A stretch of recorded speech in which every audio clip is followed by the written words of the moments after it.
She really doesn't seem to understand how a quote actually works.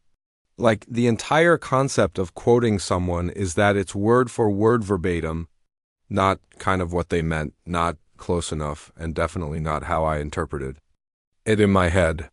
If it's not what someone literally said, it's not a quote. That's not a hot take, that's just a basic definition. But here we are, fully submerged in the upside down. And since we're already knee-deep in this bizarre theater of dysfunction, can we take a moment to address what's been living rent-free in my head since watching that board meeting footage? Tiffany's wig, yes, I said it. I don't know what kind of glue was used, but it was given nope, I'm out energy. I kept rewatching the video because something felt off, like something on her head was slowly losing the will to live. And then it hit me. That wig was sliding back faster than someone dodging their landlord on the first of the month. It looked like it had clocked out, retired, and moved to Arizona. Every time I hit replay, I find myself zoning out, not because of what she's saying, but because that hairline is desperately trying to flee the scene. Honestly, the whole saga could be called The Dictator and the receding hairline, and I wouldn't be mad. It's giving late-night IG Live energy, but at a public board meeting. And yes, I'm living for it. But let's be real, was that a look? Or a leak? Now, back to the actual mess. The board meeting itself was a spectacle, pure chaos layered in municipal dysfunction. One speaker got up and said if anyone needed anything, they could just reach out to him or Keith Freeman. There's a 24/7 customer service hotline for the village of Dalton. But then Tiffany jumped in to defend why staff should still get paid, even if paperwork wasn't submitted or processed correctly, and I attempt to quote, "You must pay to stop." Excuse me? That sounded like something she read off the back of a gas station hoodie and decided it was profound. She dropped the line like it was gospel, but I'm still trying to figure out what exactly are we stopping? Logic? Time? Reality? Her argument was that employees showed up, did the work, and shouldn't be penalized because someone failed to forward the proper documents. And you know what? Fair, but where it gets shady is when she tried to shut down the entire discussion like her word was law, like she was on Mount Olympus with a mic in one hand and a thunderbolt in the other. Ma'am, this isn't your mixtape release. You don't get to drop a line and walk off. We're talking about taxpayer money, not open mic night. Thankfully, one of the trustees wasn't having it. They clapped back, pointing out that the board had passed ordinances requiring all hiring and firing to go through them, checks and balances, basic governance. The trustee said village business shouldn't be getting dropped in inboxes over the weekend. This isn't a family group chat, it's local government. You don't just forward high-stakes decisions on a Sunday like it's a brunch invite. If it's serious, it needs to happen during business hours with proper documentation. They made it clear. This wasn't about attacking staff, it was about upholding a process.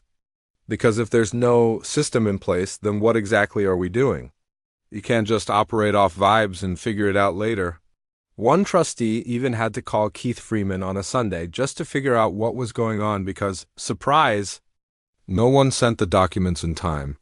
That's not leadership, that's a crisis hotline. And listen, I had to pause the video when I saw the man sitting next to Tiffany. The way he was looking at her. Who you? That was I'd change my whole life. For you, energy. He was fully locked in eye contact, body angled, hopeful smirk. Like he was waiting for her to whisper, "Meet me in the parking lot." I don't know if he's married, but the emotional adultery in that gaze was louder than anything said. Into a mic that night. That man wasn't attending a board meeting, he was attending a love confession. You can't fake that kind of devotion. Meanwhile, another trustee chimed in and made it plain, this isn't about holding up paychecks. It's about ensuring accurate records and following the law. They pointed out that approving things blindly just to keep the peace is how you end up bankrupt. Because when the budget collapses, it won't be Tiffany taking the heat, it'll be the board left holding the flaming bag while she smiles for a camera and talks about transparency, and that trustee was absolutely right. Being on that board isn't about grandstanding, it's about accountability. It's about protecting the people's money. But instead, Tiffany out here is rewriting quotes, dropping sound bites, and acting like disagreement equals disrespect. This isn't church. Nobody's shouting amen just because you raised your voice later in the meeting. Another speaker pointed out the obvious. All this drama could be avoided if people just followed the rules and met deadlines. They gave props to staff for being available on weekends, sure, but also made it clear that expecting people to always be on call is not sustainable. We need a functional system, not a burnout factory. But of course, Tiffany had to jump back in because she can't let a conversation end without the last word. She said if the board had questions, they could have just called her or the administrator on Friday.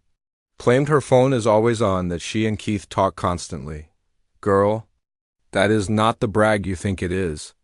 Constant communication doesn't mean the system's working. It means it's barely holding together. And honestly, does Kamal know about all this late-night texting? Because it's starting to feel like more than just village business. Not to get too messy ... yet it's always struck me as wild that someone who constantly preaches transparency is locked in a two-person echo chamber. I'm not saying she can't have allies, but Kamal was supposed to be the one with something on the side. The twist. She is the side. And maybe she doesn't even realize it, or maybe she does and plays along because the fantasy is easier than facing the truth. Let's not forget, she went on the radio and said Kamal had been trying to get a divorce for 4 years. If someone takes 4 years to file paperwork, they're not trying, they're avoiding. That's not a relationship, it's a slow-motion train wreck. I'll never understand why Tiffany stays tethered to him. She has the presence, ambition, and connections to stand on her own. But instead, she's chasing after a man who couldn't find integrity with a flashlight and Google Maps. She used to be the bag and now she is the bag. He's not the prize. She was, but now he's chasing the money and somehow she became the paycheck. I don't know how the roles flipped, but here we are, her most recent meltdown. Accusing the trustees of slacking, saying they don't attend meetings, don't ask enough questions, don't read what's posted in the app. She keeps yelling, "It's all on the app." Like that solves anything. Ma'am, if the app worked, like you claim, we wouldn't be here. She treats it like a prop, then whips out her signature line. If you need help, just reach out, and gives out her number like she's running a village helpline. But when people do reach out, it's nothing but smoke and rehearsed responses. Then she waved around some mysterious paper about the Buy Black housing program promising free houses and $5,000 homes and swore she'd share it. Spoiler, she didn't. That paper disappeared like common sense in that meeting. But we're just supposed to trust her because she's the mayor. That's not leadership. That's delusion. And let's get into those housing programs. The $1 homes? You have to show $20,000 in liquid assets, be licensed in Dalton, get a 90-day repair permit, pass inspections, and if you fail, guess what? You lose your $1,000 escrow. It's a literal lottery. Investors get 75% of profits. The village gets 25%. She once bragged that a private inspector saved her from buying a house with rotten floors, which would be admirable if she hadn't once rented out a home to a mother and her children that was infested with mold, rats, and sewage. And guess who approved it? One of her friends? The same woman now preaching third-party inspections for everyone else, and the $5,000 houses? Those come with a 5-year occupancy requirement, a 90-day repair deadline, and 2 inspections. Sounds fine until you realize Tiffany controls the permits. And she's notorious for delaying them. People can't even start repairs because she won't issue the paperwork. It's a setup, a trap, not incompetence, calculated chaos. It's all about control, because when it goes right, she takes the credit. When it fails, it's someone else's fault. She wants every ribbon cutting, every headline, every ounce of spotlight, but none of the responsibility. It's not leadership, it's vanity.